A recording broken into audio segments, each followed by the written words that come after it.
கண்டிப்பா ஏற்றுக்கொள்ள முடியாது. பிரதானத்துவம் இந்த கூட்டத்துக்கு கூட்டப்பட்டது. ஏன் இவ்வளவு பெரிய ஒரு கன்ஃபியூஷன்? நான் ரொம்ப சிம்பிளான ஒரு கொஸ்டின். அவருக்கு வேற எந்த விதமான ரைட்ஸும் கிடையாது. வணக்கம். நேர்பட பேசு நிகழ்ச்சிக்கு வரவேற்கிறோம். அதிமுக பாஜக கூட்டணிக்கு தாவேகா நிச்சயம் சென்றுடும். தேர்தலுக்கு பிறகு திருமிகு நிர்மலா சீதாராமன் முதல்வர், திரு பழனிசாமியும் திரு விஜய் இருவரும் துணை முதல்வர்கள் என்ற திட்டத்தை அறிவிப்பார் திரு அமித்ஷா அப்படின்னு காங்கிரஸ் கட்சியின் மிக மூத்த தலைவர் திரு பீட்டர் அல்போன்ஸ் செய்தித்தாளுக்கும் புதிய தலைமுறை தொலைக்காட்சிக்கும் பேட்டி அளித்திருக்கிறார். இதுதான் இன்றைய நேர்பட பேசுவின் பேசுபொருள். 2026 தேர்தலின் முதல்வர் முகம், அமித்ஷா கணக்கு என்ன என்ற தலைப்பில் பேச இருக்கிறோம். மூத்த பத்திரிகையாளர் திருமிகு லட்சுமி சுப்பிரமணியம் பங்கேற்றிருக்கிறாங்க. பத்திரிகையாளர் திரு ஜீவ சகாப்தன் இணைந்திருக்கிறார். பத்திரிகையாளர் திரு சுவாமிநாதன் பங்கேற்றிருக்கிறார். வழக்கறிஞர் திரு அக்னீஸ்வரன் இணைந்திருக்கிறார். வணக்கம் விருந்தினர்கள் அனைவருக்கும். திரு சுவாமிநாதன், கிட்டத்தட்ட முடிவுக்கே வந்துட்டாரா திரு பீட்டர் அல்போன்ஸ்? அதிமுக பாஜக கூட்டணிக்கு நிச்சயம் தாவேகா போயிடும் அப்படின்னா அவர் ஒரு காரணம் சொல்றாரு. தேர்தலை தனியாக சந்திப்பதற்கு தாவேகா தொண்டர்கள் முன்வரல, ஒரு கூட்டணி இருந்தா நல்லதுன்னு நினைக்கிறாங்க அப்படின்னு சொல்றாரு. அதனால இந்த கூட்டணி உருவாயிடும் அப்படின்றதுக்கு ஒரு நிச்சயமான முடிவுக்கு வந்துட்டாரா? நிச்சயமா இன்னைக்கு அதிமுக தாவேகா ரெண்டு தரப்பு தொண்டர்களுமே அந்த கூட்டணிக்கு விரும்புறாங்க. இதை தாவேகா தரப்புல மட்டும் நம்ம சொல்லிட முடியாது. இது கரூர் சம்பவத்துக்கு முன்பு, கரூர் சம்பவத்துக்கு பின்பு அப்படின்னு நம்ம பிரிச்சு பார்க்கலாம். கரூர் சம்பவத்துக்கு பின்பு களத்துல இருந்த பல பேர் மேல வழக்கு பதிவானதுல இருந்து தொடங்கி இரண்டாம் கட்ட தலைவர்கள் வேகம் காட்டாதது வரையும் கடைமட்ட வரைக்கும் அந்த கட்சியினுடைய தொண்டர்களுக்கிட்ட ஒரு சுணக்கத்தை ஏற்படுத்தியிருக்கோம். ஆனா இது எல்லாம் தாண்டி விஜய் தனியாக நின்றாலும் கூட அவருக்கு 10 முதல் 13% அவருடைய ரசிகர்கள் ஓட்டு போடுவாங்க. ஆனா மாற்று சக்தி என்கிற ஒரு பெரிய முத்திரை இருந்துச்சு விஜய் அவர்கள் மேல. அதிமுகவுக்கு மாற்றாக அவர் களத்துல இருக்காரு, வேகம் காட்டுவாரு என்கிற ஒரு பார்வை இருந்துச்சு. சோ அதுக்கெல்லாம் ஒரு கேள்விக்குறியா இருக்கிற நேரத்துல களத்துல தேர்தலை சந்திக்கிறவங்க கிட்ட ஒரு சுணக்கம் ஏற்பட்டிருக்கலாம். அதனால அந்த புள்ளியில பீட்டர் அல்போன்ஸ் அவர்கள் சொல்லக்கூடிய இடம் மிக பொருத்தமான இடம். பட் அவர் அதிமுக கூட்டணிக்குள்ள போகிற முடிவெடுத்தாலும் கூட பாஜக இருக்கிற பொழுது போக முடிவெடுப்பாரா? ஏன்னா கொள்கை எதிரி அவருக்கு. நம்ம பல விவாதங்களை சொன்னதை போல 1-2 அல்ல, இத்தனை சமரசங்கள் செய்துவிட்டு அவர் ஒரு கட்சியை நடத்த வேண்டிய தேவை நிச்சயமா கிடையாது. அப்ப அவர் ஏதாவது 1-2 சமரசங்கள் செய்யலாம். கொள்கை எதிரி என்று அறிவிக்கப்பட்டிருக்கக்கூடிய பாஜக இருக்கிற வரை அவர் அந்த கூட்டணிக்குள்ள போக மாட்டாருன்னு தான் என்னுடைய அபிமானம் அதுல இருக்கு. நிச்சயமா அதிமுகவோட ஒரு இணக்கமான ஒரு போக்கை கையாளலான்னு ஒரு முடிவு எடுக்கலாம். ஆனா அதே நேரத்துல பீட்டர் அல்போன்ஸ் அவர்கள் இன்னைக்கு அவர் குறிப்பிடுவதை போல பாஜகவோடு இருக்கிற பொழுதே விஜய் போய் ஐக்கியமாவாரு அப்படிங்கறத எனக்கு அப்படி இருக்கிறதுக்கான வாய்ப்பு கம்மியா இருக்கும் அப்படின்னு தோணுது ஒண்ணு. இன்னொன்று, தமிழகம் முழுவதும் இருக்கக்கூடிய காங்கிரஸ் தொண்டர்கள் மத்தியில விஜய் தங்கள் பக்கம் வரணும்னு இருக்கு ஆசை. காங்கிரஸ் தொண்டர்கள் ரொம்ப குறிப்பா காங்கிரஸ் தொண்டர்களே தமிழ்நாட்டுல 1967க்கு பின்பு நம்மளால இன்னைக்கு வர ஆட்சி கட்டிலுக்கு வர முடியல. காரணம், திராவிட முன்னேற்ற கழகத்துல 2006-2011 காலகட்டத்துல அன்றைக்கு ஒரு பீட்டர் அல்போன்ஸ் அவர்களும் சட்டமன்ற உறுப்பினராக இருந்தார். ஒரு மைனாரிட்டி திமுக அரசு அமைந்த பொழுது கூட நம்மளால ஒரு அமைச்சர் பதவித்துவம் வாங்க முடியல. அதனால இப்ப காங்கிரஸ் கட்சி ஒரு வளர்ச்சி பெறணும்னா உள்ளபடியே விஜய் அவர்களோட கூட கூட்டணி சேரலாம்னு அடிமட்ட தொண்டர்கள் மனசில் இருக்கிறப்ப பீட்டர் அல்போன்ஸ் போன்றவர்களே விஜயை அந்த பக்கம் நகர்த்தி விடுறாங்களோ அப்படிங்கக்கூடிய ஒரு பார்வையும் இருக்கு. ஏன்னா திராவிட முன்னேற்ற கழகத்துக்கு அவர் மிக நெருக்கமானவர். நம்ம அந்த கோணத்தையும் நம்ம இதுல பேசலாம்னு நினைக்கிறேன். ஏன்னா திமுகவினுடைய அந்த 2006-2011 காலகட்டத்துல இவர் சிறுபான்மை ஆணைய தலைவராகவும் இருந்தாரு. இவர் திமுகவோடு ரொம்ப நெருக்கமா இருக்கக்கூடிய, இன்னொன்று மிக முக்கியமா ரொம்ப தீவிரமான ஒரு செயல்பாட்டாளர், ஒரு மதச்சார்பற்ற ஒரு அணிக்கினுடைய ஒரு முற்போக்கு முகமா தென் மாவட்டங்கள்ல இருக்கக்கூடியவர். சோ அந்த வகையில பார்க்கிற பொழுது இவர் திமுகவுக்கு ரொம்ப அனுசரியான ஒரு கருத்தாவும் இந்த கருத்தை நான் பாக்குறேன். ரொம்ப குறிப்பா விஜய் அவர்களை பொறுத்தவரை அதிமுகவோட ஒரு நேசம் காட்டுவதற்கான வாய்ப்பு இருக்கு. ஆனா அந்த பேட்டியில என்ன முக்கியமான செய்தி திரு பீட்டர் அல்போன்ஸ் சொல்றதுன்னா, பாஜக முதல்வர் வேட்பாளர் அப்படின்னு யாரையும் முன்னிறுத்தல. பெரும்பாலும் எந்த சட்டமன்ற தேர்தல்கள்லையும் எந்த மாநிலத்திலையும் அது முன்னிறுத்துறதே கிடையாது. ஆனா இங்க தமிழ்நாட்டில் திராவிட கட்சிகளோ இல்ல திரு விஜயோ பேசிட்டாங்க, இவங்க தான் முதல்வர் வேட்பாளர் அப்படின்னு பேசிட்டாங்க. அப்ப முதல்வர் வேட்பாளராக அறியப்பட்ட திரு பழனிசாமி, முதல்வர் வேட்பாளராக முன்னிறுத்தப்பட்ட திரு விஜய், 2 பேரும் இல்லாம பாஜகலேந்து ஒருத்தர் திருமிகு நிர்மலா சீதாராமன் முதல்வர் வேட்பாளர் அப்படின்னு ஒரு இடத்துக்கு பாஜக நகரும் அப்படின்னு சொல்றாருல பீட்டர் அல்போன்ஸ். இல்ல, அப்படி பாஜக இந்த தேர்தலை நகர்றதற்கான வாய்ப்பு இல்லை. அவங்க அதிமுகவை மெல்ல மெல்ல விழுங்கணும்னு பாஜகவோட செயல் திட்டங்கள் அது ஒன்றா இருக்கு. பட் இப்ப இந்த 2026 சட்டமன்ற தேர்தலுக்குள்ள கடந்த சட்டமன்ற தேர்தலில் 20 சீட்டு வாங்கின ஒரு கட்சி இந்த முறை 4 அந்த 4 சீட்டு மட்டுமே ஜெயித்திருக்கக்கூடிய ஒரு கட்சி. அதற்கிடையில ஒரு முதல்வர் வேட்பாளர் ரேஸுக்கு போயிடும். இன்னொன்று, எடப்பாடி பழனிசாமி அவர்கள் ஒரு முதல்வர் வேட்பாளராக அறிவிக்கப்பட்டிருக்கிறார் அந்த கட்சியில. அப்ப அந்த கட்சியில அப்படி அறிவிக்கப்பட்டிருக்கக்கூடிய சூழல்ல இவர்கள் கூட்டணி ஆட்சின்னு சொன்னதுக்கே அதிமுக ரியாக்ட் பண்ணலையே, ஒண்ணும் அதற்கே சம்மதிக்கலையே. உங்க முதல்வர் பதவி என்பது அதை விட ஒரு பல மடங்கு ஒரு வீரியமான இடத்தை நோக்கி நகர்றாங்க. இல்ல பாஜக சொல்லும் போதுதானே சம்மதிக்கல, கூட்டணி ஆட்சின்னு பாஜக சொல்லும் போது சம்மதிக்கல, எதிர்ப்பு தெரிவிச்சாங்க. தாவேகா கூட்டணிக்கு வந்தா பவன் கல்யாண் மாடல்னு கிட்டத்தட்ட கூட்டணி ஆட்சிக்கு சம்மதம் தெரிவிச்ச மாதிரி தானே அதிமுக. ஆமா நிச்சயமா, அதுதான் நான் சொல்றேன் சார். இப்ப தாவேகா மீது அதிமுகவுக்கு இருக்கிற பார்வையும் பாஜகவை எந்த இடத்துல வச்சிருக்காங்கன்னு இதன் மூலமாவும் நமக்கு தெரியுது இல்ல. பாஜக கூட்டணி ஆட்சி என்று பேசுகிற பொழுது அதை கடுமையாக எதிர்த்த ஒரு அதிமுக, விஜய் அவர்கள் வருகிற பொழுது பவன் கல்யாண் மாடல், ஆர்பி உதயகுமார் போன்றவர்களே பேசுறாங்கன்னா, விஜய்க்கு தமிழக தேர்தல்கள் களத்துல மக்களுடைய வாக்கடிப்படையில விஜய் அதை கேட்பதற்கான உரிமை உள்ள இடத்துல இருக்காருன்னு அதிமுக நம்புறாங்க. திருமிகு லட்சுமி, இது காங்கிரஸ் தரப்புல இருந்து திமுக வாய்ஸா திரு பீட்டர் அல்போன்ஸ் பேசியிருக்காருன்னு திரு சுவாமிநாதன் சொன்னார்.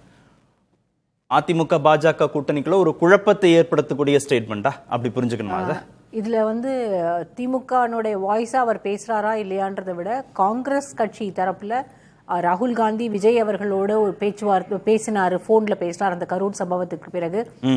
அதனால ராகுல் பேசின பிறகு காங்கிரஸுக்கும் தாவேகாவுக்கும் அல்லது விஜயினுடைய கட்சிக்கும் இடையே ஒரு இணக்கமான ஒரு சூழல் இருக்கிறது, கூட்டணிகள் மாறும் அப்படிங்கிற எல்லா பேச்சும் இருந்தது. இந்த பேச்சுக்கு இது இப்போ முற்றுப்புள்ளி வச்சிருச்சுன்னு நான் நினைக்கிறேன். இந்த பேச்சு இனி தொடர்வதற்கான வாய்ப்புகள் குறைவு. காங்கிரஸ்குள்ள இருந்தக்கூடிய அந்த மனநிலை, அதாவது இரண்டாம் கட்ட தலைவர்களும் இங்க தமிழ்நாட்டில் இருக்கக்கூடிய மற்ற தலைவர்களும் தாவேகாவோடு கூட்டணி இருந்தா நம்ம ஆட்சிக்கு வர முடியும் அல்லது காங்கிரஸ் கட்சியினுடைய ஸ்டேக்ஸை உயர்த்திக்க முடியும் அப்படின்னு நினைச்சாங்க. அந்த இடத்துல அந்த பேச்சுக்கு இது முற்றுப்புள்ளி வச்சிருச்சு அப்படின்னு நான் நினைக்கிறேன். இன்னொன்னு என்டிஏக்குள்ள இப்ப நிர்மலா சீதாராமன் தான் வேட்பாளர் அப்படின்னா எடப்பாடி பழனிசாமிக்கு அந்த ஸ்பேஸ் இல்லையா இப்போ அப்படின்ற கேள்வி எழுகிறது. அதற்கு ஒரு சிறந்த உதாரணம் இன்னைக்கு பீகார் எலெக்ஷன்ல நிதிஷ்குமார் தலைமையில நாங்க தேர்தலை சந்திக்கிறோம்னு பாஜக என்டிஏ தேர்தலை சந்திக்கிறதுன்னு திரும்ப சொல்றாங்க. ஆனா இன்னைக்கு வரைக்கும் நிதிஷ் தான் சிஎம் கேண்டிடேட் அப்படின்றத வெளிப்படையாக பாரதிய ஜனதா கட்சி இதுவரைக்கும் அறிவிக்கிறது. நிதிஷ் தலைமையில தேர்தலை சந்திக்க முகம் வேறாக, அதாவது முகம்தான் அவர், ஆனா அவர்தான் முதலமைச்சர் வேட்பாளர்ன்றதை இதுவரைக்கும் டிக்ளேர் பண்ணல. அமித்ஷா ஒரு இடத்துல பீகார்ல பேசும்போது கூட சொல்லியிருந்தார், தேர்தலுக்கு பிறகு நாங்கள் முதல்வர் யார் என்பதை முடிவு செய்வோம், என்டிஏ கூட்டணி வெற்றி பெற்ற பிறகு முடிவு செய்வோம் அப்படின்னு. இந்த சந்தேகத்தை தான் தொடர்ந்து தேஜஸ்வி யாதவ் அங்க எழுப்பிக்கிட்டே இருக்கார். அப்ப இங்கேயும் அதே மாதிரியான ஒரு கேள்வி வருகிறது. என்டிஏக்குள்ளதான் அதிமுக போயிருக்கு, அதிமுக கூட்டணிக்கு பாரதிய ஜனதா கட்சி வரவில்லை. இதுதான் இங்க விஷயமே. என்டிஏ எக்ஸிஸ்டிங் என்டிஏல இருக்கக்கூடிய பார்ட்டிஸார் இந்த ஓபிஎஸ் தலைமையிலான அந்த ஃபேக்ஷனும் டிடிவி தினகரனும் வெளியேறிடுறாங்க. அந்த இடத்துக்கு என்டிஏக்குள்ள அதிமுக போயிருக்காங்க. என்டிஏ அதிமுக தலைமையிலான கூட்டணிக்குள்ள பாரதிய ஜனதா கட்சி வந்துருச்சுன்னு இது வரைக்கும் பிஜேபி அதிமுக தலைமையில் தமிழ்நாட்டில் தேர்தலை சந்திப்போம் தான் சொன்னார். அதே மாதிரி தான் நிதிஷ்குமார் தலைமையில கட்சி தலைமையில தான் ஜேடியு தலைமையில தான் பீகார்ல தேர்தலை சந்திக்கிறாங்க. என்ன கருத்துனா, திரு எடப்பாடி பழனிசாமி தலைமையில தான் இந்த தேர்தலை சந்திக்க போறாங்க, அதுல ஒண்ணும் மாற்று கருத்து இல்ல. ஆனா முதலமைச்சர் வேட்பாளர் எலெக்ஷன் முடிஞ்ச பிறகு அதிமுக ஒருவேளை தாவேகா வந்தா தாவேகா, பாஜக இருந்தா பாஜக, இந்த மூன்று தரப்பு சட்டமன்ற உறுப்பினர்களும் சேர்ந்து முதல்வர் யாருன்னு தேர்ந்தெடுப்பாங்க. அப்பதான் அமித்ஷா இதெல்லாம் அறிவிப்பாருங்கிறதா. நீங்க தயாரா இருங்க. நம்ம அதுக்கு ஐயா பீட்டர் அல்போன்ஸே பரவாயில்லையே பேசுவோம். தனி வெடி வைக்கிறாங்களா, அதுக்கான இன்டர்பிரேஷன் தான் இல்ல, அதுக்கான இன்டர்பிரேஷன் ஜீவசகாப்தனுக்கு சந்தோஷம்.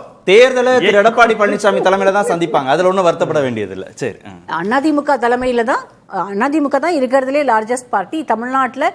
திராவிட கட்சிகள் தலைமையில தான் கூட்டணிகள் இருந்திருக்கிறது. அதே தான் இந்த தேர்தலையும் அப்படிதான் இருக்க போகுது. அதுல எந்த விதமான மாற்று கருத்துமே இல்லை.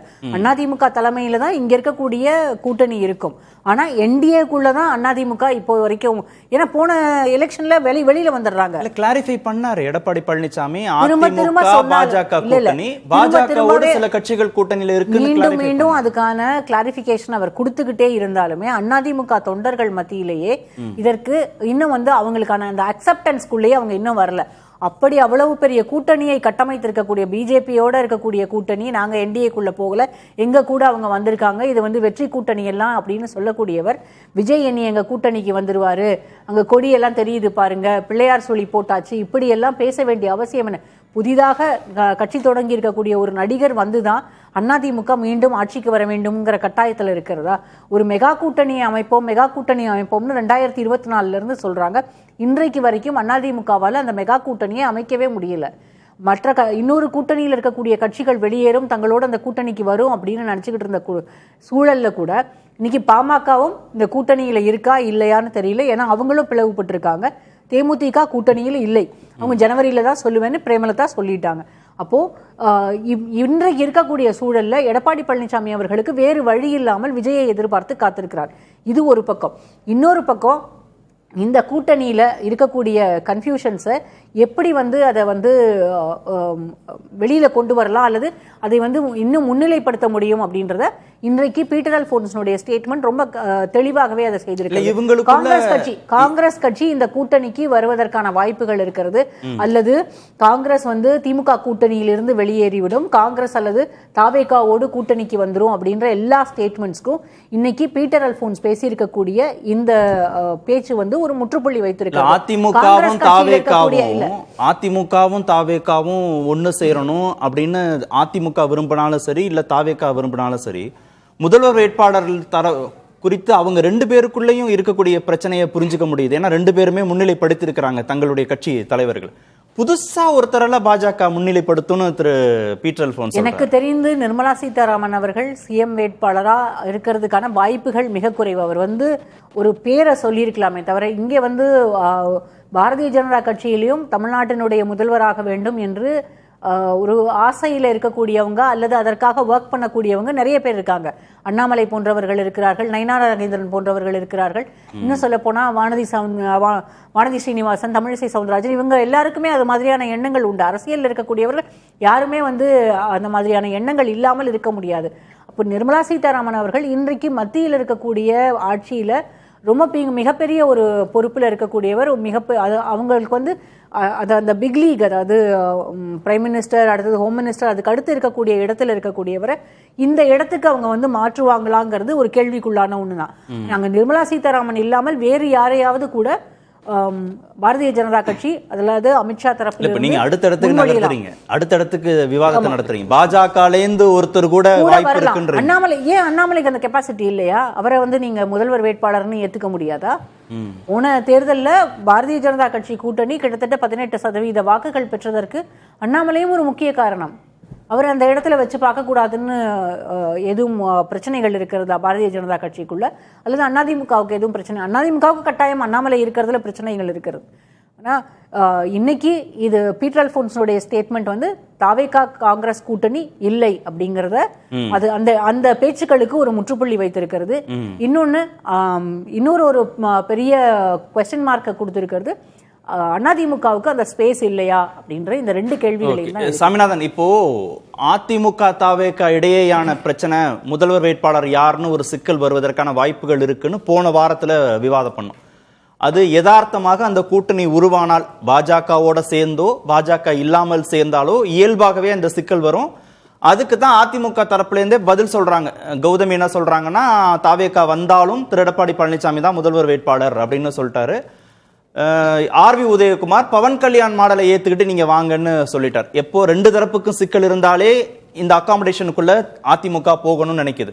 இதுல பாஜக திரு அண்ணாமலையோ திரு நயினாரையோ இல்ல வேறு யாரையோ ஒருத்தர்னு புதுசா கொண்டு வந்தா இந்த கூட்டணி தொடக்கத்திலேயே ஜெல்லாகிறதுக்கான வாய்ப்பு இருக்கா? உருவாக்கத்திலேயே இந்த பிரச்சனை வந்துடாதா? இல்ல, நிச்சயமா நான் இதுல பீட்டர் அல்போன்ஸ் அவர்களுடைய கருத்துல இருந்து கொஞ்சம் மாறுபடுறேன். ஏன்னா பாஜக முதல்வர் வேட்பாளர்ங்கிறது இந்த தேர்தலில் ஒரு கோஷமா எடுக்கிறதுக்கான வாய்ப்பு ரொம்ப கம்மியா இருக்கும் அப்படின்னு தான் பாக்குறேன். ஏன்னா நீங்க பீகார முன்னுதாரணமா இன்னைக்கு சொல்லலாம். அங்க முதல்வர் வேட்பாளராக நிதிஷ்குமார் அவர்களை முன்னிலைப்படுத்தலைன்னா அங்க 2 பேருமே சமபலத்தோட வந்துட்டாங்கல்ல. இவங்களும் 101 தொகுதியில போட்டிடுறாங்க, அவங்களும் 101 தொகுதியில போட்டிடுறாங்க. கடந்த 2020லயே நீங்க எடுத்துக்கிட்டீங்கன்னா பாஜகவை விட இவங்க குறைவான தொகுதியில ஜெயிக்கிறாங்க. 43 தொகுதியில தான் நிதிஷ்குமார் ஜெயிக்கிறார். இவர் 74 தொகுதிகள்ல பாஜக ஜெயிக்கிறாங்க. அவ்வளவு தூரம் ஒரு வளர்ந்து 2வது பெரிய கட்சியாக ஒரு பீகார்ல வந்த பிறகு கூட எங்க தலைமையில தான் நாங்க தான் முதல்வர் அவங்க தேர்தலை சந்திக்கலையே பிஜேபியோட வேலை என்னன்னா போகின்ற மாநிலங்கள்ல அங்க இருக்கிற மாநில கட்சிகளை ஓரளவு கபலீகரம் பண்ண முயற்சி பண்ணுவாங்க. ஆனா இன்னொன்று, எடப்பாடி பழனிசாமி அவர்கள் பாஜக பொருட்படுத்தாத தன்மையில தான் இப்ப களமாடுறான்னு நான் புரிஞ்சுக்கிறேன். ஏன்னா நீங்க இந்த பரப்புரை பயணத்தை பாத்தீங்கன்னா, நான் முன்னரே ஒரு முறை குறிப்பிட்டது போல நயினார் நாகேந்திரன் அவர்கள் போகின்ற அந்த பிரச்சாரம் 12ஆம் தேதி மதுரையில தொடங்குது சார். இன்றைய நாள் வரை எந்த இடத்துல அவர் வீட்டுல போய் அழைச்சாரு நயனா நாயந்திரன் என்னோட பரப்புரைக்கு வரணும், பிரச்சாரத்துக்கு வரணும்னு நினைத்தார். இந்த நொடி வரை எந்த நிகழ்ச்சியிலும் எடப்பாடி பழனிசாமி அவர்கள் பங்கேற்கல.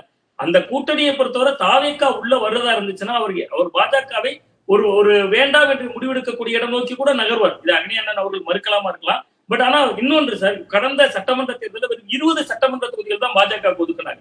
அப்ப இந்த முறை அவரால் ஒரு 25-30 சுருக்கிற முடியும். அதிமுக இல்லாமல் தாவேக்கா இல்லாமல் பாஜக தமிழகத்தோட எந்த தொகுதியிலாவது அந்த ஒரு தொகுதியில ஜெயிச்சிருவோம் அப்படிங்கக்கூடிய வலுவிலே இல்ல. சோ அவர்கள் எடுத்த உடனே முதல் தேர்தலையே அதிமுகவோட அணி சேர்ந்துட்டு நாங்க முதல்வர் ரேஸ்ல நாங்க தான் இருப்போம் என்கிற இடம் நோக்கி அவர்கள் நகர்வதற்கான வாய்ப்பு குறைவு. அப்படி தாவேக்கா வந்தா தங்களுக்கான தொகுதிகள், தங்களுக்கான முக்கியத்துவம் அதிமுக தரப்புல குறைக்கப்படும் அப்படின்னு பாஜக நினைக்குதோ? இல்ல, நிச்சயமா நினைக்கிறாங்க சார். நிச்சயமாக 100% பாஜக முகாம் தான் இப்ப பதட்டத்துல இருக்காங்க. அதிமுக ஒருவேளை அதிமுக தாவேக்கா கூட்டணி அமைந்து விட்டால் இறுதி நேரத்துல நமக்கான வாய்ப்புகள் பறிபோகுமா, தொகுதியினுடைய முக்கியத்துவம். ஏன்னா அதிமுக தாவேக்கா கூட்டணி என்பது இயல்பாக ஓரளவு ஜெல்லான கூட்டணியா தான் இருக்கும். அது நீங்க எடப்பாடி பழனிசாமி அவர்கள் போகின்ற பிரச்சாரங்கள்ல தாவேக்கா கொடி காட்டாங்க என்பது மிகைப்படுத்தப்பட்டது. அது அதிமுகவுக்குள்ளேயே இருக்கக்கூடிய கிளை அமைப்புகள் போல செயல்பட்டாங்க. அதுல எல்லாம் மாற்று கருத்து இல்ல. ஆனா அதை தாண்டி நீங்க பாத்தீங்கன்னா இயல்பாகவே 2 தரப்பு தொண்டர்கள்ட்ட எதிர்பார்ப்பு வந்துச்சு சார்.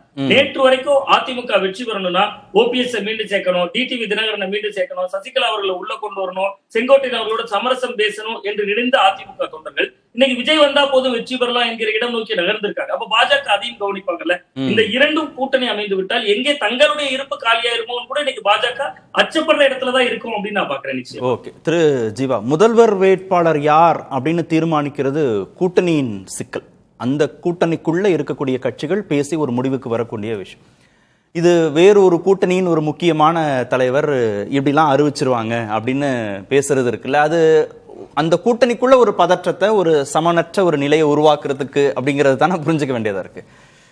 மேலாட்டம் அப்படி தெரியும். ஆனால் பீட்டர் அல்போன்ஸ் அவர்கள் காங்கிரஸ் கட்சி தலைவர் என்பதையும் தாண்டி ஒரு நீண்ட நெடிய ஒரு அரசியல் பார்வையாளராகவும் அவர் நம்ம அதனாலதான் இவ்வளவு வெயிட்டேஜ் கொடுத்து பேச வேண்டியது. ஆமா, அவர் இப்ப சொல்லி இருக்கக்கூடிய விஷயம் பாஜகவினுடைய மேடம் பீகாரை மட்டும் உதாரணமா சொன்னாங்க. அது சரியான உதாரணம், ஏன்னா இப்ப சமகாலத்தில் நடந்துகிட்டு இருக்கு. ஆனா 2014 இப்போது வரை எல்லா மாநிலங்களிலும் பாஜக கைப்பற்றியது எப்படி நீங்க கவனிச்சு பாத்தீங்கன்னா பீட்டர் அல்போன்ஸ் சொன்னது இவ்வளவு மலைப்பா நமக்கு இருக்காது. இப்ப திடீர்னு நிர்மலா சீதாராமன் போய் சிஎம் கேண்டிடேட் அப்படிங்கிறது நம்ம எல்லாருக்குமே அது உடனே என்னங்க இது ஏதோ ஒரு அரசியல்ங்கிற மாதிரி இருக்கு. ஆனால் நான் என்ன சொல்றேன், அப்படி கூட நடக்க வாய்ப்பு இருக்கு. ஏன்னா பாஜக எதிர்பாராததை எதிர்பாருங்கள் தான் இந்திய நாட்டுக்கு சொல்லிக்கிட்டே இருக்கிறாங்க. அஸ்ஸாம்ல இப்படி ஒரு முதலமைச்சர் பாஜக கிடைப்பாங்கன்னு யாருக்காவது எதிர்பார்த்தோமா? மகாராஷ்டிரால திடீர்னு இப்படி ஒரு முதலமைச்சர் வருவாங்கன்னு நம்ம எதிர்பார்த்தோமா? இது எல்லாமே பாஜக என்ன வேணாலும் எப்படி வேணாலும் பண்ணுவாங்கன்னு தான். என்ன, நான் இதை நேர்பட பேசும் மூலமா நம்ம மக்களுக்கு ஒரு இந்த எப்படி பாஜக வெல்கிறதுன்னு பிரசாந்த் ஜா என்பவர் ஒரு நூல் எழுதியிருக்கார். அது தமிழ்ல கூட மொழிபெயர்த்து 2015 எழுதுனது. அது இப்போ பார்த்தீங்கன்னா அந்த புத்தகத்தில் உள்ளது எல்லாமே இன்னும் பல மடங்கு பெரியருக்கு, எப்படிலாம் அவங்க வேலை பார்ப்பாங்கன்னு. இத்தனைக்கும் அவர் இன்னும் ஆன்டி பிஜேபியோட பழகிய ஒருவர் அப்படியே அதை எழுதின ஒரு விஷயம்.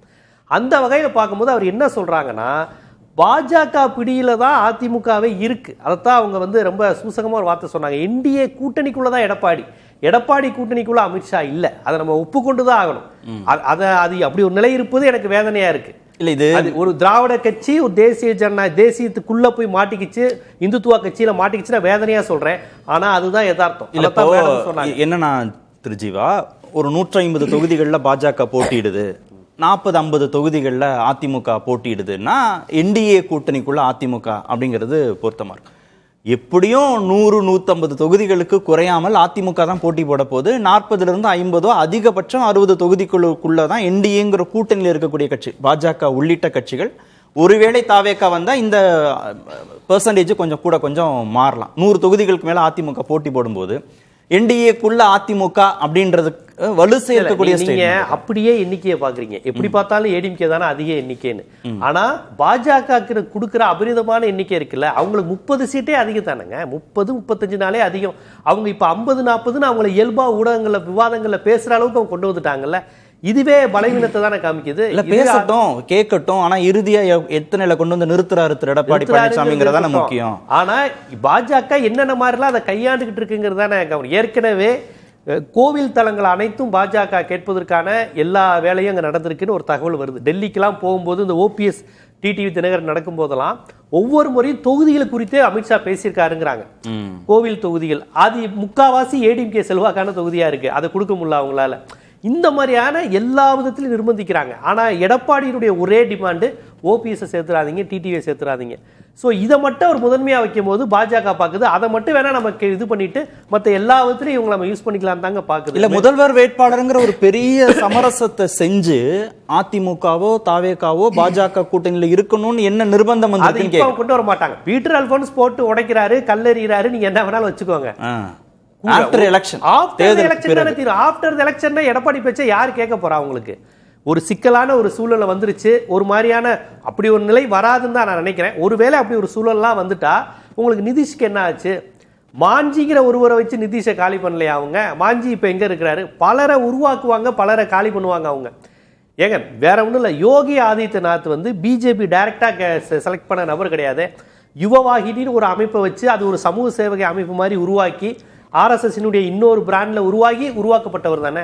யாரை வேணாலும் அவங்க உருவாக்குவாங்க, திடீர்னு உருவாக்குவாங்க. அந்த மாநிலத்துக்கு தொடர்பு இல்லாதவர்களாக கூட இருக்கலாம். அதனால பாஜக மேடம் சொன்ன மாதிரி நிர்மலா சீதாராமன் அப்படிங்கிறப்ப நம்ம ஓரளவுக்கு 100 விழுக்காடு அதுக்கான வாய்ப்பு இல்லைங்கிற முடிவுக்கு வந்துடலாம். அவங்க வேற சில ஆப்ஷனையும் சொன்னாங்க, அவரை வச்சு அண்ணாமலையா இருக்காதா, ஏன் வானதியா இருக்காங்க. ரெண்டு இது அதிர்ச்சினா அது பெரும் அதிர்ச்சி தான் நம்ம சொன்னாங்க. நீங்க நிர்மலா சீதாராமன் அப்படிங்கிறது திடீர்னு ஒரு புது பெயர் வந்ததுன்னு நம்ம அதிர்ச்சியா கேட்டோம்னா இல்லங்க அண்ணாமலை நயினார்னு கூட கன்சிடரேஷன் இருக்கிறாங்க. அவங்க அடுத்த அதிர்ச்சி தீர்மானிக்கிற இடத்துக்கு போனதுக்கு அப்புறம் அவங்களுக்குள்ள நடக்கிற குழு சண்டையா அது மாறும். ஆனா பிஜேபி விருப்பமா நிர்மலா சீதாராமன் இருக்கலாம். ஏன்னா நிர்மலா சீதாராமன் எப்போதுமே மக்களை சந்தித்து தேர்தலை வெற்றி பெற முடியாதுன்னு அவங்களே ஒப்பனா சொல்லி பாஜகவின் முகம் ஒருத்தர் இருப்பார், அப்படித்தானே இதை புரிஞ்சுக்கணும். நீங்க சொல்ல அதான் பீட்டர் அல்போன்ஸ் சொல்றாரு, பாஜக பிடிக்குள்ள இப்ப இருக்கு. நீங்க பாருங்க, அப்படி ஒருவேளை இவங்க 3 பேர் சேர்ந்து ஏதோ ஒரு மேஜிக் நம்பர் வாங்கிட்டாங்கன்னா தீர்மானிக்க இடத்துல பாஜக மட்டும்தான் இருக்குமே ஒழிய சிஎம் கேண்டிடேட்டா விஜய்னோ சிஎம் கேண்டிடேட்டா எடப்பாடி எதுவும் நீங்க சொல்ல முடியாது. அப்படி எடப்பாடி விஜயை தேர்ந்தெடுக்கிறா இருந்தா கூட பிஜேபி தான் தேர்ந்தெடுக்கும். அப்படி ஒரு சூழலுக்கு போயிடும். அதுதான் அவர் சொல்ல வந்த கான்செப்ட். ஏன்னா இந்தியா முழுக்க அதைத்தான் பாஜக பண்ணிக்கிட்டே இருக்கிறாங்க. அது சமகாலத்துல பீகார் மட்டும் இல்ல, இப்ப அவங்க வெற்றி பெற்ற எல்லா மாநிலமும் அப்படித்தானுங்க. அங்க சமபலத்தோட தொகுதிகளை பிரிச்சுக்கிட்டாங்கன்னு சொன்னார்ல, நீங்க பீகார்ல சமபலத்தோட தொகுதிகள் பிரிச்சு அது கிட்டத்தட்ட அந்த மாநில கட்சியை சாப்பிட்ட மாதிரி தானே. முடிஞ்சில நிதிஷ்குமார் இனி முடிஞ்சில. பீகார்னா ஜெயபிரகாஷ் நாராயணன், லல்லு பிரசாத் யாதவ், நிதிஷ்குமார் இருந்த அந்த ட்ரெண்டை பிஜேபியும் அங்க ஒரு ட்ரெண்டுங்கிற மாதிரி ஆக்கிட்டாங்கல்ல. பீகார் ஆக்சுவலி கவு பெல்ட்டா இருந்தாலும் அது ஒரு இந்துத்துவ பெல்ட் கிடையாது. அது ஒரு social justice reservation Mandal commission அதிகமா புழங்கின ஊரு, இந்த மாதிரியான உணர்வு கொண்ட ஊர் தான். ஆனா இன்னைக்கு அந்த ஒரு மாநில கட்சியை ஒண்ணுமில்லாம ஆக்கிட்டாங்களா. இப்ப பாருங்க, அங்க பிஜேபி அலையன்ஸ் ஜெயிச்சுச்சுன்னா பீட்டர் அல்போன்ஸ் சொன்னதுதான் பீகார்ல நடக்கும். ஓகே திரு கிருஷ்ணன், பவன் கல்யாண் மாடல் அப்படின்னு ஒரு புது கான்செப்ட அதிமுக பேசினா அவங்க தரப்புல இருந்து ஒரு பாஜக மாடல் அப்படின்னு வேறு ஒரு அகாமடேஷனுக்கு வாங்கன்னு சொல்வதற்கான சாத்தியக்கூறுகள் இருக்கா? திரு பீட்டர் அல்போன்ஸ் சொல்றதுல இருந்து அதிமுகவினுடைய பொதுச் செயலாளர் தமிழ்நாட்டில் மாண்புமிகு எதிர்க்கட்சி தலைவர் எடுக்க வேண்டிய முடிவுகளை எல்லாம் தமிழ்நாட்டில் எல்லா கட்சி தலைவரும் ரொம்ப ஆர்வத்தோட அக்கறையோட எப்பொழுது பார்த்தாலும் இந்த அதிமுக பாஜக விஷயத்தை பேசினால் நாம் பிரபலமாகலாம் என்கிற எண்ணம் இருக்கு அப்படின்னு நான் பார்க்குறேன். ஆனால் இதுக்கு பின்புலம் என்னன்றதை 2 கருத்தை மட்டும் நான் சொல்கிறேன். தமிழ்நாட்டில் திமுக ஆட்சி அமைத்ததற்கு பிறகு 3 வருஷம் முன்னாள் சட்டமன்ற உறுப்பினர், முன்னாள் நாடாளுமன்ற உறுப்பினர் திரு ஐயா பீட்டர் அல்போன்ஸ் அவர்களை சிறுபான்மை ஆணையத்தின் தலைவராக நியமித்தாங்க. அது 3 வருஷம் கழித்து அவரையே திரும்பவும் நியமிக்க விரும்பினார் யார்? ஐயா பீட்டர் அல்போன்ஸ் நினைத்தார். ஆனால் அதற்கு பதிலாக பிற அழுத்தங்களின் காரணமாக இன்னொருத்தரை நியமிச்சிட்டாங்க. அதனால அந்த கோபத்துல, அந்த விரக்தியில நாம பாஜக அதிமுக கூட்டணி பற்றி பேசினால் நமக்கு மீண்டும் அது போல ஏதாவது ஒரு ஆணையத்தின் தலைவராக நியமிப்பார்களா? ஏன்னா இப்ப அவர் நியமிக்கப்படல, 3 வருஷம் தான் டைம்.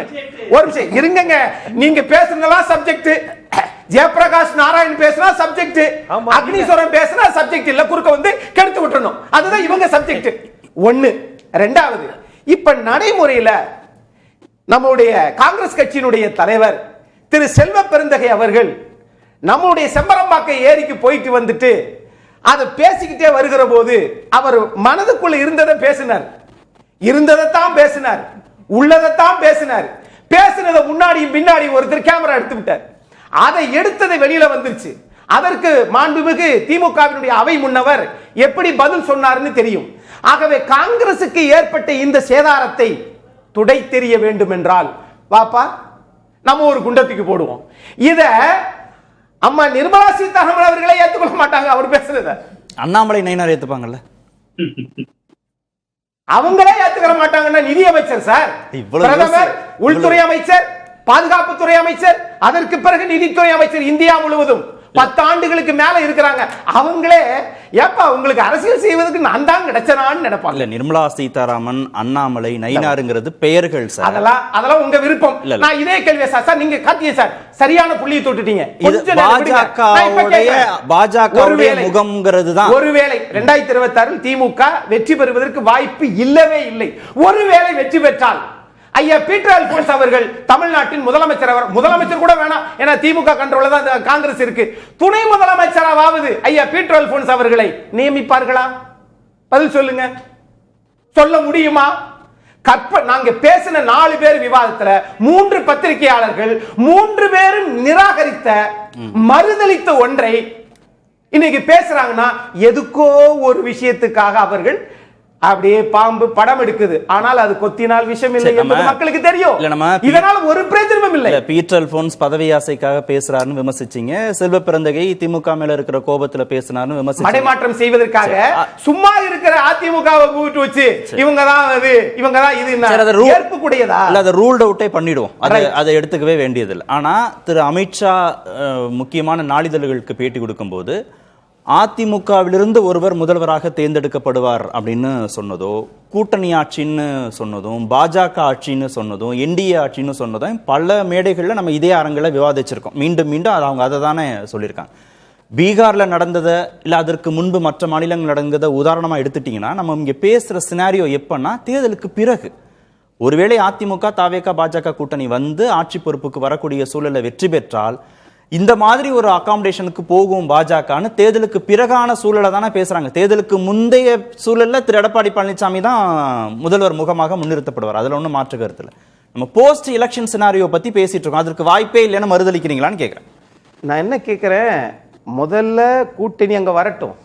இப்படிதான் சொன்னீங்க நேத்து. தமாக அதிமுக தலைமையில் தேர்தலை சந்திப்போம்னு முன்னாள் மத்திய அமைச்சர் ஐயா ஜி.கே. வாசன் அறிவிச்சிட்டார். இப்பொழுதுதான் அது மெல்ல மெல்ல மெல்ல உருவம் அடை ஏற்கனவே அதிமுகவினால் தன்னிச்சையாக வெற்றி பெற முடியும் அதிமுக பூச்சையில சொல்லிட்டாரு. நீங்க தானே மெல்ல மெல்ல நீங்க அதனால இருந்தாலும் சரி வருது சார்.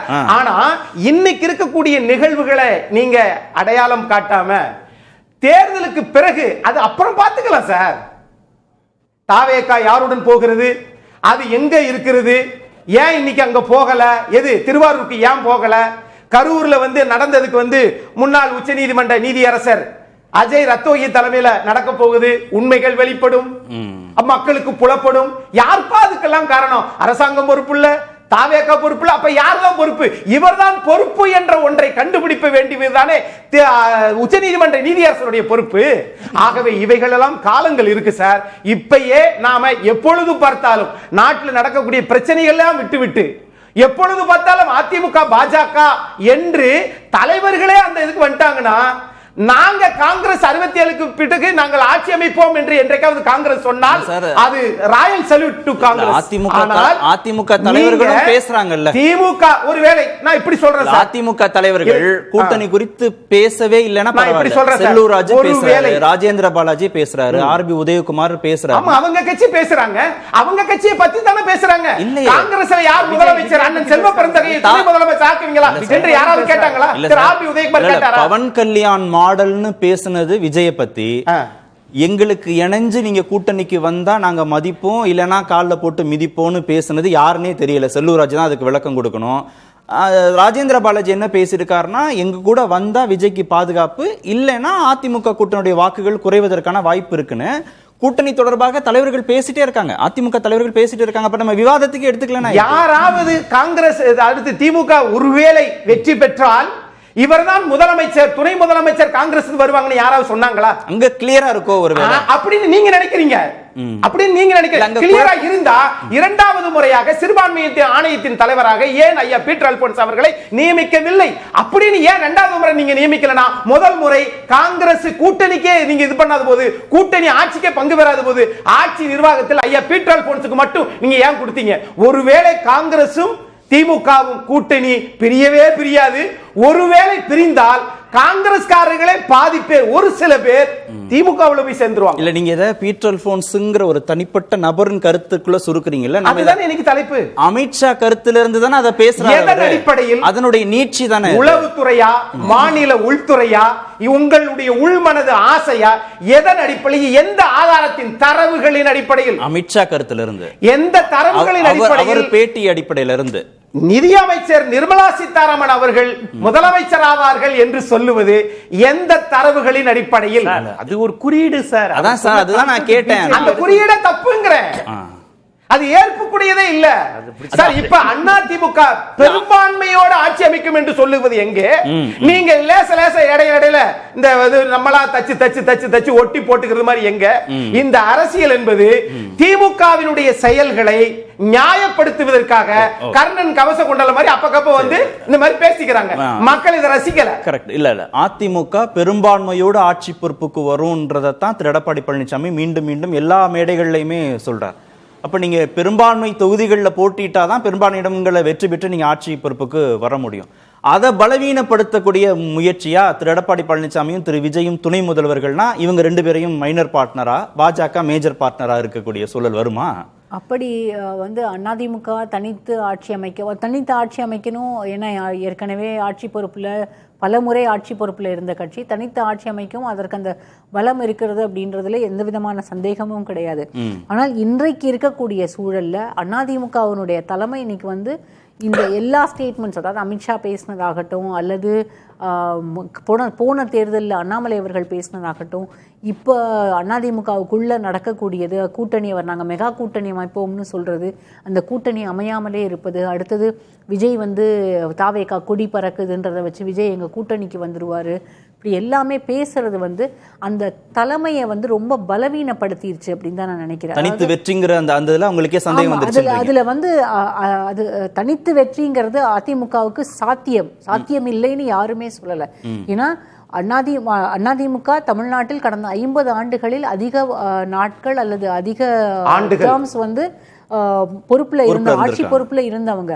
அதுல எந்த விதமான மாற்று கருத்துமே இருக்க முடியாது. ஆனா இங்க இருக்கக்கூடிய சிக்கல் என்ன அப்படின்னா அந்த தலைமை வீக்கன் ஆயிடுச்சுன்றதுதான் இங்க இருக்கக்கூடிய சிக்கல். அதனாலதான் திரும்ப திரும்ப அந்த நரேட்டிவ்னு சொல்றாரு. மீண்டும் மீண்டும் அப்படி பலவீனப்படுத்துற மாதிரி ஒரு நரேட்டிவ் செட் பண்ணிட்டே இருக்காங்க. அந்த நரேட்டிவ் நீங்களோ நானோ இல்ல வேற யாருமோ அதை செட் பண்றாங்கன்னு நான் சொல்லல. இப்போ புதுசா ஒரு கூட்டணிக்குள்ள போய் சேர்ந்திருக்காங்கல்ல, ஏப்ரலுக்கு அப்புறம் தான் இந்த கூட்டணியில சேர்றாங்க. அந்த கூட்டணிக்கு உள்ள சேர்ந்த பிறகுதான் இந்த நரேட்டிவ் பில்டப் ஆக ஆரம்பிக்குதுன்னு நான் சொல்றேன். அதை வந்து நீங்களோ நானோ இல்ல வேறு கட்சியில் இருக்கக்கூடியவர்களோ செய்யல. அதிமுக யாரோடு கூட்டணி அமைத்திருக்கிறதோ அந்த கட்சி அவங்களுக்கு அதுதான் வழக்கமே. ஒவ்வொரு மாநிலத்திலையும் அதை தொடர்ந்து செய்திருக்கிறாங்க. இந்த முறை தமிழ்நாட்டிலும் அதை அவர்கள் செய்வதற்கான வாய்ப்புகள் அதிகம் இருக்கிறது தான் நம்ம சுட்டிக்காட்டுறோம். நீங்க கேட்டதுக்கு ஆன்சர் வந்துருச்சு. பாஜகவோட கூட்டணி சேர்ந்ததும் தாவேகா வந்தாதான் வெற்றி பெற முடியும்ன்ற ஒரு பெர்செப்ஷனை அதிமுகவை ஏற்படுத்தினதும் தான் அதிமுக தனித்து வெற்றிக்கான சாத்தியக்கூறுகள் இல்லைன்னா அந்த கட்சியே நம்ப தொடங்கினதுடைய வெளிப்பாடாக அவங்க பேசணும். சரியான நீங்க கேட்ட கேள்விக்கு சரியான திசையில நான் பயணிக்கணும்னு நான் விரும்புறேன். திமுக தொடர்ந்து வெற்றியை பெற்றுக்கிட்டே இருக்குது. பல தேர்தல் வெற்றி பெற்றுச்சு நீங்க சொல்றீங்க. ஹவுஸ்ஃபுல் போர்டு கூட போட்டுட்டாங்கன்னு நினைக்கிறேன். ஆனா தமிழ்நாட்டினுடைய முன்னாள் முதலமைச்சர் திரு ஓபிஎஸ் அவர்களையும் அதற்கு பிறகு வரக்கூடியவங்களும் வந்து இரட்டை நிலைப்பாடு எடுக்கிறாங்களே, ஒருவேளை திமுக பக்கம் போயிருமோ? போனாலும் அவங்க சேர்த்துக்குருவாங்களா? அங்கிட்டும் சேர்த்துக்குருவாங்க, நம்ம இங்கிட்டும் பேசுவோம் அப்படின்னு இந்த நிலைக்கு வந்திருக்குதே. எங்களுக்கு வேணாம்ப்பா, நாங்கள் வெற்றி பெற்றுவோம் என்று காம்பேக்டா இருக்கக்கூடிய திமுகவை இன்னும் 2 கட்சி வந்தா பரவாயில்லன்னு நினைக்கிற போது, ஆட்சியை கைப்பற்றணும்னு நினைக்கக்கூடிய அதிமுக திமுகவினுடைய எதிர்ப்பில் இருக்கக்கூடிய எல்லோரும் எல்லாம் ஒன்னா வாங்கன்னு சொல்றது ஜனநாயகத்துல தப்புன்னு நினைச்சா உங்களுக்கு அரசியலே தெரியலன்னு அர்த்தம். இல்ல இத கூட்டணின்னு நீங்க இப்படி அணுகுனீங்கன்னா, பிளாட்டா அணுகுனீங்கன்னா இந்த அர்த்தத்தை புரிஞ்சுக்க முடியாது. அங்க திரும்பிக்கு லட்சுமி சொல்றதுல எப்படி அண்டர்ஸ்டாண்ட் பண்ணணும்னா, நீங்க ஓபிஎஸ் வந்து திமுகவோட கூட்டணி வச்சு திமுகவை கபலீகரம் பண்றதோ திமுகவை பலவீனப்படுத்த போறதோ கிடையாது. அதிமுகவை அதுதான் நான் முடிச்சேன். வீக்கெண்ட் பண்ணணும். அதுக்கு ஆளுங்கட்சியோட சேர்ந்தோம்னா பாத்தீங்களா, நான் அங்கிட்டு போயிட்டேன். அப்படிதான் நிறைய பேர் இன்னைக்கு ஆளுங்கட்சிக்கு ஆதரவா இருக்கிற மாதிரி இருந்துகிட்டு பத்திரிகையாளர் முன்னாடி தப்பா நினைக்கிறாதீங்க, நான் திமுகவுக்கு ஆதரவா இல்ல. நம்ம இப்போ ஓபிஎஸ் பத்தியே பேசுறோம். நீங்க சொன்ன உதாரணம் நிறைய பேர் அப்படி இருக்காங்க சார். இல்ல சார், ஓபிஎஸ் போய் திமுகவோட கூட்டணி சேர்ந்தா திமுகவை ஓபிஎஸ் ஆல பலவீனப்படுத்த முடியாது. ஆனா பாஜக அதிமுகவோட சேர்ந்தா பாஜக அதிமுகவை பலவீனப்படுத்த முடியும்ன்றாங்க. உங்களுக்கு எதுக்கு அந்த பயம் கேக்குறேன்? உங்களுக்கு எதுக்கு அந்த பயம்? அது அதிமுக கட்சி பாத்துக்கிற போது பொதுச் செயலாளர் எடப்பாடி பழனிசாமி பத்தி இத்தனை பேர் இவ்வளவு பயப்படுறீங்களே, எல்லாரும் எய்யக்கூடிய அம்புகளை ஒரு மனிதரால் இத்தனை ஆண்டு காலம் தாக்கு பிடிக்க முடியுதுன்னா நீங்கெல்லாம் ஒரு 5 வருஷம் உங்களால இத்தனை வழக்குகளையும் மத்திய அரசு ஆளுமை மிக்க அரசுன்றீங்க, இங்க மாநில அரசு, இங்கிட்ட அவங்கள வெளியேற்றினவங்க, நீக்கப்பட்டவர்கள் எல்லா பேரும் சேர்ந்து ஒரு மனிதரை பாடுபடுத்துகிற அந்த அரசியல் குணம் இருக்கு பாத்தீங்களா, அங்கேயே நீங்க தோத்துக்கிட்டே இருக்கீங்க. மத்திய அரசு என்ன பாடுபடுத்துது? நீங்களே தோத்துக்கிட்டே இருக்கீங்க. நீங்க தானே சொன்னீங்க, மத்திய அரசு நீங்க தானே சொன்னீங்க. மன்சி என்ன பண்ணாங்க, சிமன்சி என்ன பண்ணாரு? தமிழ்நாட்டு அரசியல், தமிழ்நாட்டுல திமுகவும் அதிமுகவும் தான் சார் பிரச்சனை. இங்க என்னதான் இருந்தாலும் திமுக ஆளுங்கட்சியா இருக்கும்போது அதிமுக எதிர்கட்சி, அதிமுக ஆளுங்கட்சி ஆனதற்கு பிறகு 2026 திமுக தான் எதிர்கட்சி. அதுல மாற்றமே இல்ல. ஆனா உங்களுக்கு கொண்டுக்கு வந்து விதைச்சு விடணும். இல்ல சார், அந்த நரேட்டிவ மாத்துறதுக்கு தான் பாஜக முயற்சிக்குதுங்கிறது அந்த விவாதத்தோட மைய புள்ளியே. இதில் முயற்சி பண்ண முடியாது. ஏனென்னா அவங்களுக்கே தெரிஞ்சதுனாலதான் இந்த கூட்டணியோட அவங்க வந்திருக்கிறாங்க. மேடம் வந்து எப்படின்னா டெய்லி ஏதாவது ஒரு டிப்ஸ் மாதிரி ஏதாவது ஒன்று சொல்லிட்டு போயிருவாங்க. இவர் தான் அங்க போனார்னு சொன்னாங்க பாருங்க, அது முழுக்க முழுக்க போய் திமுகவை பலப்படுத்துவதற்கு திமுக எவ்வளவு பாடுபடுகிறதோ அது மாதிரி அதிமுகவை பலப்படுத்துவதற்கு அதிமுகவின் பொதுச் செயலாளர் பாடுபடுவார். நீங்க விமர்சிச்சீங்கன்னா உங்களுக்கு பயம் வந்துருச்சு. திரு ஜீவா, அதிமுக பாஜக கூட்டணி உருவானதிலிருந்தே எல்லாவற்றையுமே திரு அமித்ஷா தீர்மானிப்பார் அப்படின்னு பேசுறதும், அதிமுக தரப்புல இருந்து வரக்கூடிய அவங்க செய்தி தொடர்பாளர்களோ அவங்க ஆதரவு செய்தி தொடர்பாளர்களோ பேசும்போது இல்ல திரு எடப்பாடி பழனிசாமி தீர்மானிப்பார்னு சொல்றதும் இருக்குல்ல, இது தொடர்ந்து நடந்துட்டே இருக்கு. எல்லாவற்றையுமே பாஜகவோ இல்ல திரு அமித்ஷாவோ தீர்மானிப்பாருங்கிறதும் அதிமுக இங்க பலவீனப்படுத்தக்கூடிய முயற்சி தானே திரு அக்னீஸ்வரன் சொல்ற மாதிரி. அப்படி பலவீனமாவா இருக்கு? இல்ல, பலவீனப்படுத்துகின்ற முயற்சியை யார் செய்கிறார்? இப்ப நம்ம எல்லாருமே பேசுறது அதிமுக பலவீனப்பட்டு விடக்கூடாதுன்னு தான் நானே சொல்றேன். பலவீனப்படுத்துவது யார்? திமுகவா, காங்கிரஸா? அப்படிதானே சொல்றாரு, அமித்ஷா தீர்மானிப்பார் முடிவு. அதுதான் உண்மை. அதுதான் பலவீனப்படுத்துகிறார்கள். யார்? பாஜக தான் பலவீனப்படுத்துது. அதைத்தான் சொல்றேன். இந்தியா முழுக்க பாஜக மாடல் அதுதான். அதைத்தான் இங்க அவங்க ரொம்ப அப்பட்டமாக செய்து கொண்டு இருக்கிறார்கள். உறவாடி கெடுப்பது, உறவாடி அழிப்பது, இதுதான் பாஜக மாடல் நடந்துகிட்டே இருக்கு. அதுக்கு தான் பீகார் இப்போ சீட்டு பிரிச்சிட்டாங்கன்னு வரைக்கும் நான் அதை தான் சொன்னேன். இப்போ அவர் சொல்கிறாரு, அவரே ஒரு உண்மையை ஒப்புக்கொண்டார்.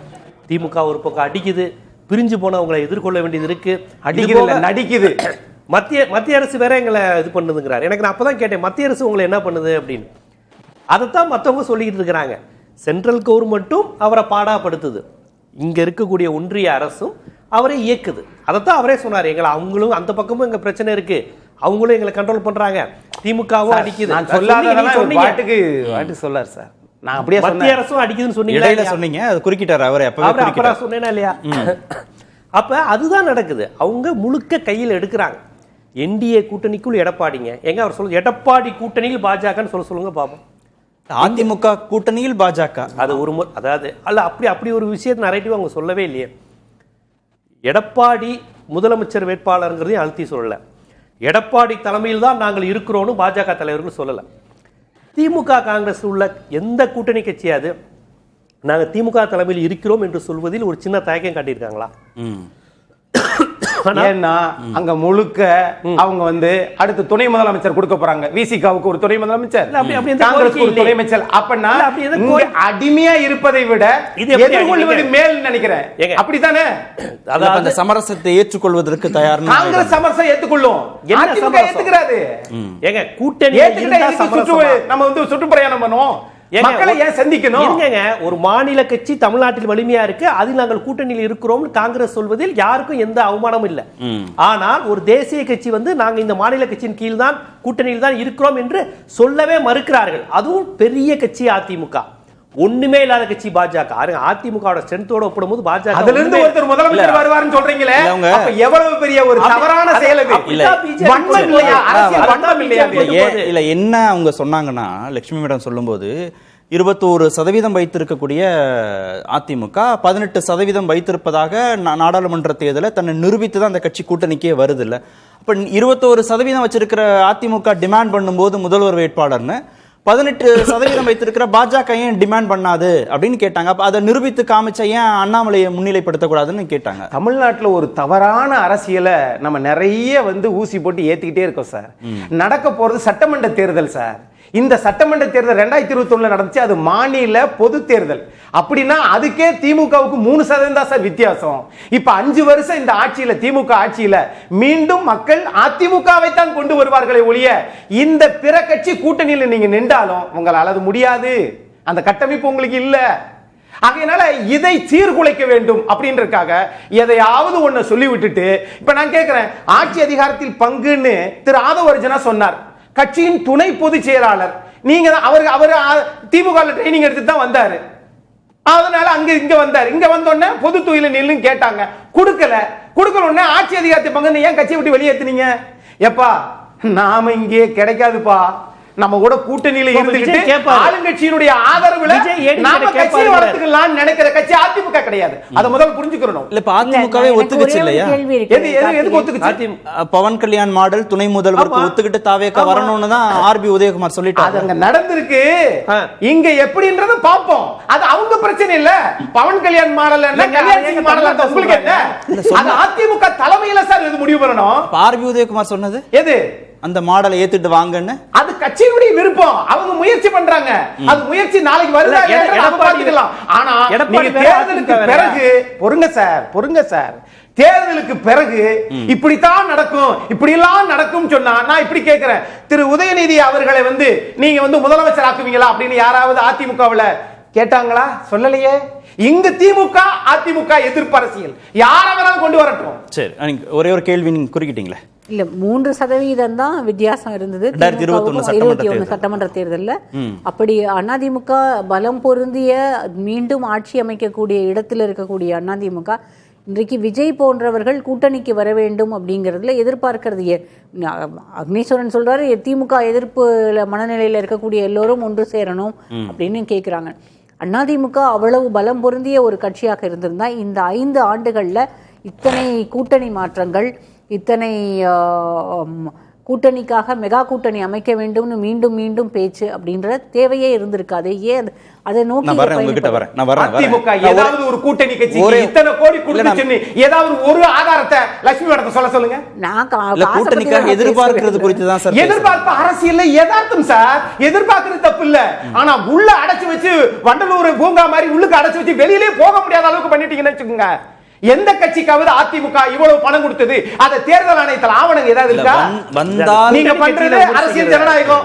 அதிமுக பண்றது இல்ல வந்தால் பரவாயில்லைங்கிறது வேற, வந்தே ஆகணும்ன்ற ஒரு எதிர்பார்ப்பை வெளிப்படுத்திக் கொண்டே இருப்பது குறித்து கலைஞர் சொன்னார். தேமுதிக தலைவரை பார்த்து பழம் நழுவி பாலில் விழுந்தது.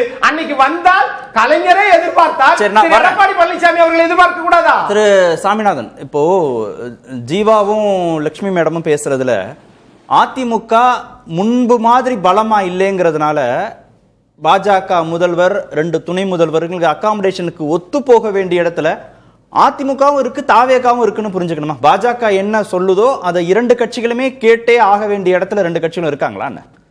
இல்ல, அதிமுக பலவீனமாக இருக்கு. இப்ப கடந்த கால அதிமுகவோடு ஒப்பிடுகிற பொழுது இப்பொழுது பலவீனமா இருக்கு. அதுக்காக பாஜக பேச்சு கேட்கின்ற இடத்துல நிச்சயமா முதல்வர் ரேஸை விட்டு கொடுக்கிற இடத்துல நிச்சயமா அதிமுக இருக்கு. அப்ப அவங்க அரசியல் களத்துல இருக்க வேண்டிய அவசியமே இல்ல. இன்னைக்கு அண்ணா திராவிட முன்னேற்ற கழகம் என்பது நீங்க சொன்னீங்க சார், ஒரு 8 தொகுதிகளை டெபாசிட்டே இழந்திருந்தாங்க பாராளுமன்றத்துல. ரொம்ப குறிப்பா நான் இருக்கிற ஊரே சொன்னா கன்னியாகுமரியில பாத்தீங்கன்னா வெறும் 45,000 ஓட்டு தான் எடுத்தாங்க. அது பாராளுமன்ற தேர்தல். அதே நீங்க சட்டமன்ற தேர்தல் பாத்தீங்கன்னா கன்னியாகுமரி சட்டமன்ற தொகுதியிலே 1 லட்சம் ஓட்டுக்கு மேல எடுப்பாங்க. அங்க முன்னாள் அமைச்சர் தனவேல் சுந்தரம் எடுப்பாரு அந்த ஓட்டை. திருநெல்வேலியை நீங்க உதாரணத்துக்கு எடுத்துக்கிட்டீங்க, அங்க மொத்தமே 1 லட்சம் ஓட்டு தான் எடுத்தாங்க. ஆனா அம்பாசமுத்திரம் சட்டமன்ற தொகுதியில மட்டும் முன்னாள் அமைச்சர் இசக்கி சுப்பையா அந்த ஓட்டை கிராஸ் பண்ணுவாரு. சோ சட்டமன்ற தேர்தல் வேற, பாராளுமன்ற தேர்தல் வேற. பட் அதிமுக இன்னைக்கு ரொம்ப நெருக்கடியான ஒரு சூழல்ல இருக்காங்க. அவர்களால ஒரு வலுவான ஒரு கூட்டணி அமைக்க முடியல. நீங்க இன்னொன்னு சார், நீங்க வந்து என்ன கோல்னு நம்ம நினைச்சுக்கணும். இந்த வருஷம் இந்த நடக்க போற இந்த தேர்தல்ல என்ன கோல்? அதிமுக ஆட்சி பொறுப்புக்கு வரணும், திமுக அகற்றிங்கிறது பிரதானமா, அது பிரியாரிட்டியா? இல்ல அதிமுக ஆட்சி பொறுப்புக்கு வரணும், அதோட சேர்ந்து திரு எடப்பாடி பழனிசாமியும் முதல்வராகணுமா? ரெண்டும் சேர்ந்ததா இருக்குமா? எது பிரியாரிட்டி ஏடிஎம்கேக்கு? இல்ல, நிச்சயமா நம்ம எடப்பாடி பழனிசாமி அவர்கள் அப்படிங்கக்கூடிய அடிப்படையில தான் இதை பார்க்கணும். ஏன்னா அவருடைய கடந்த கால நம்ம வரலாறுகளை எடுத்து பாக்குறப்ப அவர் தன்னுடைய பதவிக்காக, தன்னுடைய இருப்புக்காக அவர் பல பேரை வந்து அதிமுகவிலிருந்து வெளியேற்றிருக்காரு. அது பல பேருடைய வாழ்க்கையில் நடந்திருக்கு. சோ அவ்வளவு போராடி அவர் அந்த இடத்துக்கு வந்திருக்கிறவரு எதிர்கட்சி தலைவரா மீண்டும் ஆனா போதுங்கிற நிலைப்பாட்டு கூட கடைசி நேரத்துல வருவார். நான் ஒரு ஆட்சியை பிடிப்பாருன்னு சொல்லல. அவர் வந்து பாஜக கடுமையான அழுத்தங்கள் கொடுத்தா நம்ம இப்ப இருக்கிற சுவாமிநாதன் சாருடைய விருப்பமா இருக்கலாம். இல்ல இல்ல நான் சொல்றது பேசுறாரு. இல்ல பாஜகவோட அழுத்தத்தை ஏத்துக்க மாட்டாருன்னு தான் சொல்றாரு எடப்பாடி பழனிசாமி. பெருமைப்படுத்துறாரு. பாஜகவோட அழுத்தம் ஒரு கட்டத்துக்கு மேல மிதமிஞ்சி இருந்தா அவர் தன்னுடைய அரசியல் இருப்புக்காக, நான் அதிமுக இருப்பு எல்லாத்தையும் கடந்து சொல்றேன், அவர் தன்னுடைய அரசியல் இருப்புக்காக. ஏன்னா அவருடைய கடந்த கால வரலாறு நம்ம அப்படிதான் பார்த்தோம். தொடர்ச்சியா அவர் சொல்லிட்டே இருக்காரு, அந்த கட்சியுடைய பொதுச் செயலாளர் என்கிற இடத்தை தக்க வைக்கிறதுக்காக அவர் என்னெல்லாம் எத்தனை விக்கெட்டுகளை ஒண்ணு முதல்வர் இல்லைன்னா எதிர்கட்சி தலைவர்ங்கிற அந்த இடத்துலதான் அவர் தன்னை பொசிஷன் பண்ணிப்பார். ஆமா ஆமா, அந்த இடத்தில் தான் அவர் உறுதியாக இருப்பார். அதனால பாஜகவோட சமரசம் 7.5 எதற்காக அவர் நடைமுறைப்படுத்தினார்? தனக்காக இல்ல சார், பொதுச் செயலர் பதவிக்காக. அவர் என்ன சொல்றாருன்னா பாஜக அவிநாசி திட்டத்தை எதற்காக? இல்ல சார், பாஜக அழுத்தம் கொடுத்தா அந்த இடத்துக்கு போவார். பாஜக முதல்வர் அது வேண்டாம், துணை முதல்வர் ஏத்துக்க மாட்டாரு. இங்க திமுகவுக்கு அதிமுகவுக்கு தான் போட்டி. திருமிகு அக்னீஸ்வர், இந்த விவாதத்துல தொடக்கத்திலிருந்து நீங்க அதிமுக திமுகங்கிற இருதுருவ அரசியல் தான் அப்படின்னு வலியுறுத்திட்டே இருக்கீங்க. அதுதான் இருக்க போகுதுன்றதுங்க. ஆனா பாஜகவும் தாவேகாவும் அந்த இருதுருவ அரசியலுக்குள்ள தங்களை பொருத்திக்கணும்னு தானே அவங்களும் உள்ள வந்திருக்கிறாங்க. இப்போ இதில் அதிமுக தான் எப்போதும் இருக்கும் திமுகவுக்கு எதிராக இருதுருவ அரசியல்னா அவங்க எப்படி முதல்வர் முகமாக திரு எடப்பாடி பழனிசாமியை ஏற்றுக்கொள்வதற்கு முன் வருவார்கள்? இல்லை, அதை யார் முன் வரணும்? அதிமுகன்ற கட்சி தமிழ்நாட்டில் இன்னைக்கு எதிர்கட்சி. யார் இன்னொருத்தரை எதிர்பார்த்து அரசியல் செஞ்சாலே இல்ல சார், நீங்க அந்த கேள்வியோட பொறுத்து பார்க்கணும். நீங்க அதிமுக தனிச்சு ஆட்சி பொறுப்புக்கு வரக்கூடிய பலம் இல்ல, அப்ப பாஜக தாவேகா கூட்டணி வேணும்னு இருக்கக்கூடிய சூழல்ல அவங்க தானே தீர்மானிக்கக்கூடிய இடத்துல இருக்காங்க. யாரு முதல்வர்னு அவங்க ரெண்டு தரப்புல தானே தீர்மானிக்கக்கூடிய இடத்துல இருக்கிறாங்க. இது ஒரு மிகப்பெரிய 2026 ஒரு பெரிய ஒரு சட்டமன்ற ஒரு மிகப்பெரிய ஒரு போராட்ட களமான ஒரு தேர்தல் சார். இதுல தேசிய கட்சிகள் தமிழ்நாட்டில் கால் பதிக்கணும்னு அவங்க முயற்சி பண்ணலாம். அது இங்கே சாத்தியமா இல்லையன்றதை மக்கள் தான் தீர்மானிப்பாங்க. ஆனால் இங்கே நீ எதிர்பார்க்கிற ஒன்று என்னன்னு கேட்டிங்கன்னா, இந்த எதிர்மறை திமுகவுக்கு எதிரான மக்களுடைய மனநிலை இருக்குல்ல, இந்த கரூர் சம்பவத்திற்கு பிறகு இன்னைக்கு இந்த நாகப்பட்டினம் திருவாரூர் அந்த இதற்கு பிறகு இவைகள் எல்லாமே மக்கள் ஏன் நம்ம இதுல முடக்கம் இது எதுக்குறாங்க. இப்போ யார் பாஜகவும் எதுக்குறாங்க திமுகவை, சரி தாவேகாவும் திமுகவை எதுக்குறாங்க. நாங்க முதல்வராக இருந்து எதுக்குறோம்னு சொன்னா சரி. நான் இப்படி கேட்கிறேன் சார், நல்ல கேள்வி கேட்டீங்க. தனித்தனியா நின்று போயிருங்க, ரொம்ப நல்லது. அதுதான் நீங்கள் எதிர்பார்ப்பது. அது அப்படின்னா திமுக எதிர்பார்ப்பது. ஏன்னா சேர்ந்துடக்கூடாது. சேர்ந்தா நம்ம கிட்ட இருக்கிறவங்க யாருமே கேள்வி கேட்க மாட்டாங்க. எதிர்கட்சியா அதிமுக கேள்வி கேட்குது, போராட்டம் பண்ணுது, கூட்டணி அமைக்குது. பாஜக கூட கூட்டணி வச்சோன்னா பாதி இது போயிருச்சு. அடுத்து தாவேகா ஒருவேளை வந்தால் ஆட்சி மாற்றம் உறுதி. இதை நடக்காம பாத்துக்கிறதுக்கு தான் நம்ம எல்லா இடத்துலயும் இந்த மாதிரி பேசுறோம். வெளிப்படையா பேசினா சுருக்கமா பதில் சொல்லுங்க. 21% வச்சிருக்கிற அதிமுக, 18% நாடாளுமன்ற தேர்தலில் கணக்கு காட்டக்கூடிய பாஜக, 25% 30% வரைக்கும் நாங்க போவோம்னு சர்வே எல்லாம் எடுத்து வெளியில சொல்லக்கூடிய தாவேகா. இதுலதான் சார் முதல்வர் வேட்பாளர் தொடர்பான பிரச்சனை வருது. இந்த ஃபேக்டை வச்சு தான் சார் பேசணும். 17 மாநிலத்தில் ஆட்சி செய்யற பாஜக ஏன் இங்க தனிச்சு நிக்கல? அதை ஏன் நீங்க கேட்க மாட்டேங்கிறீங்க? இங்க தமிழ்நாட்டுல இங்க திமுகவுக்கு அதிமுகவுக்கு தான் வாக்கு சதவீதம் 2024 கூட இங்க ரெண்டு கட்சி தான் சார் இங்க போராட்டம். இங்க தனிச்சு நின்று தாவேகா தனிச்சு நின்று ஆட்சி அமைச்சிருமா அல்லது நாம் தமிழர் ஆட்சி அமைச்சிருமா? ஓகே, லாஜிக்கான கேள்வி. டிஎம்கே வெர்சஸ் ஏடிஎம்கே தான். மற்ற கட்சிகளுக்கான வாக்கு சதவீதம்ங்கறதெல்லாம் விட்டுற சொல்றாரு அவர் திரு அக்னீஷ். விஜயோட சட்டமன்ற தேர்தல் வரைக்கும் கரெக்ட் தான். விஜயோட ஓட் பேங்க் என்னன்னு இது வரைக்கும் தெரியாது. சர்வேகள் மட்டும் தான் நமக்கு சொல்லி இருக்கு. அதிமுகவுக்கு இருக்கிறது ஒரு சாலிட் ஓட் பேங்க் தான். ஆனா அந்த வாக்கு சதவீதம் கடந்த ஜெயலலிதாவுக்கு பிறகு நடந்த ஒவ்வொரு தேர்தலையுமே அதிமுகவினுடைய வாக்கு சதவீதம் குறைந்துகிட்டே வந்திருக்கு. அந்த சரிவை நம்ம பார்க்கும்போது தான் ஏடிஎம்கே திரும்ப திரும்ப அவங்க திரும்பவும் அதே தான் சொல்றேன். அதிமுக தலைமை பேசுறத வச்சுதான் இன்னைக்கு அதிமுகவினுடைய செல்வாக்கு குறைந்திருக்கிறதோ அப்படின்ற எண்ணத்தை உருவாக்குகிறது. இதுல எந்த மாற்று கருத்தும் இருக்க முடியாது. நன்றி. நிகழ்ச்சியில் பங்கேற்ற அனைத்து நேர்பட பேச நிறைவு பெறுகிறது. அது கண்டிப்பா ஏற்றுக்கொள்ள முடியாது. பிரதான கூட்டத்தை கூட்டப்படும்